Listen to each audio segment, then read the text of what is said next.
तव्हांजी ख़ूबसूरती जो राज़ छा आहे? ख़ूबसूरती जो राज़ फ़िलहाल त अहिड़ी का शइ यूज़ न आहियां कंदी। अच्छा जी नेचुरल आहे। हा अच्छा राति जो का क्रीम वग़ैरह हणंदा आहियो? न ज़ाहिरी ॻाल्हि आहे तव्हां शोबिज़ में आहियो, पर्सनल लाइफ तव्हांजी आहे।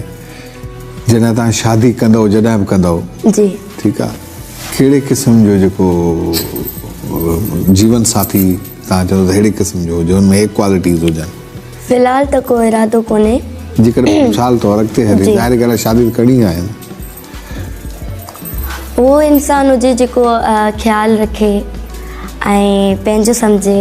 ज़ाहिरी ॻाल्हि आहे शादी खां पोइ त पंहिंजो ई सम्झे। ज़ाहिरी ॻाल्हि आहे मुड़ुस आहे त ख़्यालु त रखंदो न। पर हुनमें ॿी का ख़ूबी कहिड़ी हुजे?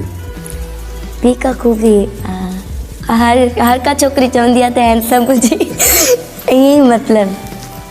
अच्छा हुनमें जेकॾहिं ख़ूबसूरत आहे तव्हांजी हर क्वालिटी ते पूरो आहे पर ग़रीब आहे सफ़ा, या पैसा हुजण बि लाज़िम आहे?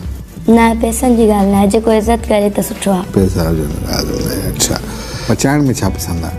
कॾहिं पचायो आहे किचन में? कुझु बि न ज़िंदगी में न 18-15 सालनि में कुझु केॾी केॾी महिल चांहि ठाहींदी आहियां। चांहि कीअं ठाहिबी आहे?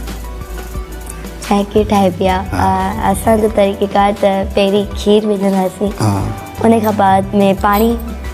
अच्छा पहिरां खीर विझिबो पोइ हुन में पाणी विझिबो? हा पहिरीं मिलावट कंदो? हा हा पोइ वरी उन में खंड विझबी, घुमाइबो, पोइ वरी पती, पोइ हुनखे थोरो कड़क कबो, पोइ लाइबो कप में, पोइ पीबो। अच्छा कॾहिं शॉपिंग ते विया हो?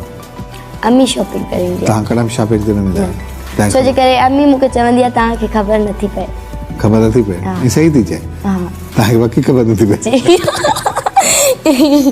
हक़ीक़त आहे। हा न। अच्छा सिंध जे वज़ीर आला जो नालो छा आहे? सिंध जो वज़ीर आला हा केरु आहे? मुराद अली शाह साहब। वाह। अच्छा गवर्नर जो नालो बि यादि हूंदो तव्हांखे?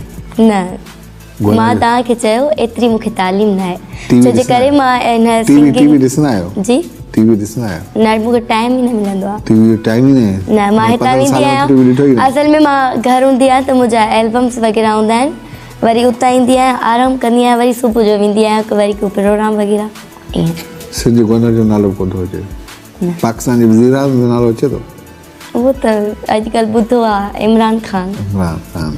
ॿुधो आहे, ख़बर न आहे। पंजाब जे वज़ीर आला जो नालो छा आहे? ख़बर न आहे।